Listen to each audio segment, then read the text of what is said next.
ನನ್ನ ಹೆಸರು ಬಿ ಬೊಪ್ಪಣ್ಣ ಅಂತ. ಈ ಈ ಕಾರ್ಯಕ್ರಮದ ಉದ್ದೇಶ ಕೆಂಪೇಗೌಡ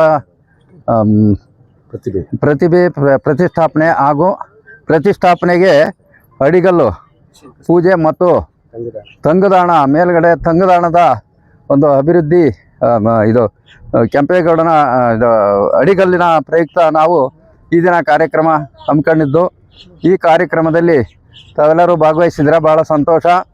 ಈ ಕಾರ್ಯಕ್ರಮ ಈ ಕಟ್ಟಡಕ್ಕೆ ಎಲ್ಲ ದಾನಿಗಳು ಪ್ರೋತ್ಸಾಹ ಕೊಟ್ಟು ಇದನ್ನು ಮುಂದೆ ಅಭಿವೃದ್ಧಿಪಡಿಸಲು ತಾವುಗಳೆಲ್ಲೂ ಸಹಕರಿಸಬೇಕೆಂದು ನಾನು ಸವಿನಯದಿಂದ ಪ್ರಾರ್ಥಿಸಿಕೊಳ್ಳುತ್ತೇನೆ.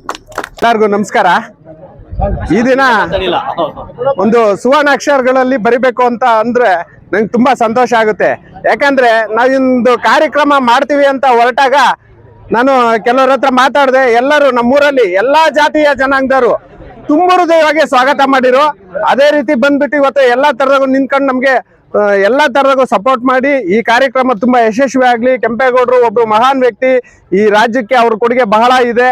ಮಾಡ್ರಪ್ಪ ನೀವು, ಜೊತೆಗೆ ಒಂದು ಬಸ್ ಸ್ಟ್ಯಾಂಡ್ ಅನ್ನ ಮಾಡಿ ಅಂತ ಹೇಳಿ ಇಲ್ಲಿ ಎಲ್ಲಾ ಜನಾಂಗದವರು ಕೇಳ್ಕೊಂಡ್ರು. ಇವತ್ತು ಆ ದಿನ ಕೂಡ್ ಬಂದಿದೆ. ಹಾಗೆ ಎಲ್ಲಾ ಸಹಕಾರದಿಂದ ಈ ಒಂದು ಕಾರ್ಯಕ್ರಮ ಕೆಂಪೇಗೌಡರ ಸ್ಟ್ಯಾಚ್ಯೂ ಇರ್ಬೋದು ಅಥವಾ ಬಸ್ ನಿಲ್ದಾಣ ಆಗಿರ್ಬೋದು ಸುಸೂತ್ರವಾಗಿ ನಡೆದು ಬೇಗ ಮುಗಿಸ್ಕೊಡ್ತೀವಿ ಅಂತ ಹೇಳ್ತಾ ನಾನು 2 ಮಾತು ಮುಗಿಸ್ತೀನಿ. ಬರಗೂರಿನ ಸಮಸ್ತ ಸಮಾಜದ ಜನಾಂಗ, ನನ್ನ ಅಣ್ಣ ತಮ್ಮಂದರು, ಅಕ್ಕ ತಂಗಿಯಂದರು ಎಲ್ಲರಿಗೂ ಗೌರಿ ಗಣೇಶ ಹಬ್ಬದ ಶುಭಾಶಯಗಳನ್ನು ತಿಳಿಸುತ್ತಾ, ಈ ನಾಡು ಈ ರಾಜ್ಯ ಕಂಡಂತಹ ಶ್ರೇಷ್ಠವಾದಂಥ ಅಭಿವೃದ್ಧಿ ಅಧಿಕಾರ ನಾಡಪ್ರಭು ಕೆಂಪೇಗೌಡರು. ಅವರ ಒಂದು ಆಶಯಗಳಲ್ಲಿ ಬಹು ಆಶಯಗಳು, ಅಭಿವೃದ್ಧಿ ಅಂತಕ್ಕಂಥದ್ದು ಮಹತ್ವವಾದಂಥ ಪಡೆದಂಥ ಒಂದು ಆಶಯ. ಈ ನಮ್ಮ ಊರಲ್ಲಿ ತುಂಬನೇ ಬೇಕಾಗಿದ್ದು ಅವಶ್ಯಕತೆ ಇದ್ದಿದ್ದು ಬಸ್ ಸ್ಟ್ಯಾಂಡ್, ಬಸ್ ನಿಲ್ದಾಣ. ಈ ಬಸ್ ನಿಲ್ದಾಣವನ್ನು ಮಾಡಬೇಕು ಅಂತಂದೇಳಿ ಈ ಜಾಗವನ್ನು ಗುರುತಿಸಿದಂತಹ ಗ್ರಾಮ ಪಂಚಾಯತಿ ನನ್ನ ಸಹೋದರ ಸದಸ್ಯ, ಗ್ರಾಮ ಪಂಚಾಯತ್ ಸದಸ್ಯ, ಯುವಕ ಮತ್ತು ಅವ್ರ ಜೊತೆಗೆ ಸಹಕಾರ ಕೊಟ್ಟಂಥ ಎಷ್ಟೋ ಬರಗೂರಿನ ನನ್ನ ಆತ್ಮೀಯರು. ಇದು ಒಂದು ವಿಶೇಷವಾದಂತಹ ಒಂದು ಕಾರ್ಯಕ್ರಮ ಅಂತಂದೇಳಿ ನಾನಾದರೂ ಭಾವಿಸ್ತೇನೆ. ಕಾರಣ ಇಷ್ಟೇ, ಬರಗೂರಿನಲ್ಲಿ ಇಷ್ಟೊಂದು ಅಭಿವೃದ್ಧಿ ಕಂಡಂತಹ ಒಂದು ಗ್ರಾಮ ಆದರೂ ಕೂಡ ಒಂದು ವ್ಯವಸ್ಥಿತವಾದಂಥ ಬಸ್ ನಿಲ್ದಾಣ ಇಲ್ಲದೆ ಇರತಕ್ಕಂಥದ್ದು ದೊಡ್ಡ ಕೊರತೆ ಆಗಿತ್ತು. ಆ ಕೊರತೆಯನ್ನು ನೀಗಿಸುವ ಸಲುವಾಗಿ ಇಲ್ಲೊಂದು ನಮ್ಮ ನಾಡಪ್ರಭು ಕೆಂಪೇಗೌಡರ ಪುತ್ಥಳಿಯನ್ನು ನಿರ್ಮಾಣ ಮಾಡೋದ್ರ ಜೊತೆಗೆ ಒಂದು ಬಸ್ ಸ್ಟ್ಯಾಂಡ್ ವ್ಯವಸ್ಥೆಯನ್ನು ಮಾಡಿರ್ತಕ್ಕಂಥದ್ದು ತುಂಬ ಶ್ಲಾಘನೀಯವಾದ್ದು ಅಂತಂದೇಳಿ ಈ ಸಂದರ್ಭದಲ್ಲಿ ನಾನು ಅವರಿಗೆ ತುಂಬ ಹೃದಯದ ಅಭಿನಂದನೆಗಳನ್ನು ತಿಳಿಸುತ್ತಾ, ಮತ್ತು ಈ ಅಭಿವೃದ್ಧಿ ಇನ್ನೂ ಹಲವಾರು ರೀತಿಯಲ್ಲಿ ಅವರು ಕೈಗೊಂಡು ಯುವಕರಿಗೆ ಒಂದು ದಾರಿದೀಪ ಆಗಬೇಕು, ಈ ಗ್ರಾಮದ ಅಭಿವೃದ್ಧಿ ಕಂಡು ಇನ್ನೂ ಹೆಚ್ಚಿನದಾಗಿ ಬೆಳವಣಿಗೆ ಆಗಬೇಕು ಅಂತಂದೇಳಿ ಈ ಸಂದರ್ಭದಲ್ಲಿ ನಾನು ಭಾವಿಸುತ್ತಾ, ಮತ್ತು ಈ ಒಂದು ಕಾರ್ಯಕ್ರಮಕ್ಕೆ ಇನ್ನು ಎಲ್ಲರೂ ಕೂಡ ಹೆಚ್ಚಿನ ಸಹಾಯವನ್ನು ಮಾಡಿ ಅಭಿವೃದ್ಧಿಯತ್ತ ನಾವೆಲ್ಲರೂ ಹೋಗ್ಬೇಕು ಅಂತಂದೇಳಿ ಮುಂದಿನ ಪೀಳಿಗೆಗೆ ಅನುಕೂಲ ಮಾಡಿಕೊಡ್ಬೇಕಂತಂದೇಳಿ ಎಲ್ಲರಲ್ಲೂ ಕೂಡ ನಾನು ಸವಿನಯವಾಗಿ ಪ್ರಾರ್ಥಿಸ್ಕೊಂಡು ನನಗೆ ಈ ಅವಕಾಶ ಕೊಟ್ಟಿದ್ದಕ್ಕೆ ಎಲ್ಲರಿಗೂ ನಮಸ್ಕಾರ. ಏನು ನಾವು ಕೆಂಪೇಗೌಡ ಒಂದು ಪುತ್ಥಳಿಯ ಒಂದು ಅಡಿಪಾಯವನ್ನು ಹಾಕ್ತಾ ಇದ್ದೀವಿ. ಇದು ತುಂಬ ಸಂತೋಷದ ವಿಚಾರ. ಯಾಕೆಂದರೆ ಕೆಂಪೇಗೌಡರು ಒಂದು ಸಮುದಾಯಕ್ಕೆ ಸೀಮಿತವಾದವರಂತ ಅವರಲ್ಲ. ಯಾಕೆ ಅವರು ಇವತ್ತು ನೀವು ನೋಡಿದ್ದೀರಿ, ಪ್ರತಿ ಗ್ರಾಮದಲ್ಲಿ ಪ್ರತಿ ಮನೆಯಲ್ಲೂ ಸಹ ಒಬ್ಬರು ಇಬ್ಬರು ಬೆಂಗಳೂರಿನಲ್ಲಿದ್ದಾರೆ. ಯಾಕೆಂದರೆ ಬೆಂಗಳೂರು ಇವತ್ತು ಕೋಟ್ಯಾಂತರ ಜನಕ್ಕೆ ಅನ್ನ ಮತ್ತು ನೀರನ್ನು ಕೊಡ್ತಕ್ಕಂಥ ಒಂದು ತಾಣ ಆಗಿದೆ. ಈ ಒಂದು ಅದ್ಭುತವಾದ ಒಂದು ಪಟ್ಟಣವನ್ನು ನಿರ್ಮಿಸಿದಂಥ ಕೆಂಪೇಗೌಡರಿಗೆ ನಾವು ಅಭಿನಂದನೆಗಳನ್ನು ಹೇಳಲೇಬೇಕು.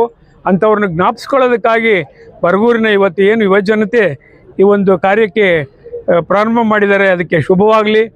ಮುಂದಿನ ದಿನಗಳಲ್ಲಿ ಇನ್ನೂ ಒಗ್ಗಟ್ಟಾಗಿ ಎಲ್ಲ ಸಮುದಾಯದವರು ಸೇರಿ ಕೆಂಪೇಗೌಡ ಒಂದು ಪುತ್ಥಳಿಯನ್ನು ಅದ್ಭುತವಾಗಿ ಬರಲಿ ಅಂತೇಳಿ ನಾನಾದರೂ ಆಶಿಸ್ತಾ ಎಲ್ರಿಗೂ ಒಳ್ಳೆಯದಾಗಲಿ ಅಂತೇಳಿ ನನ್ನ ಮಾತಾಡೋಣ.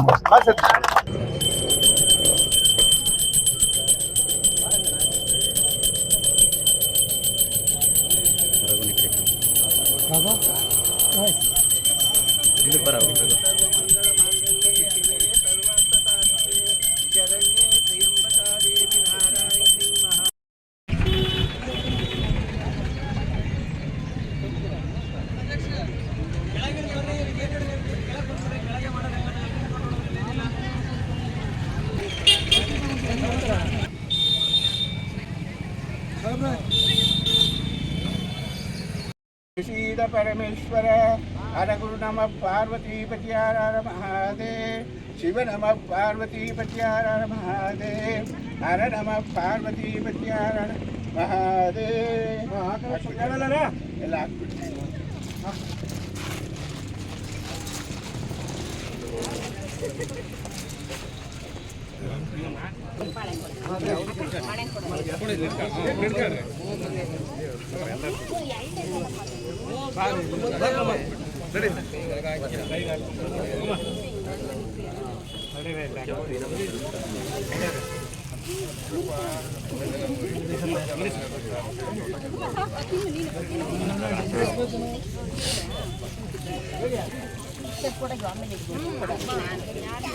ಅವ್ರ ಗಂಡ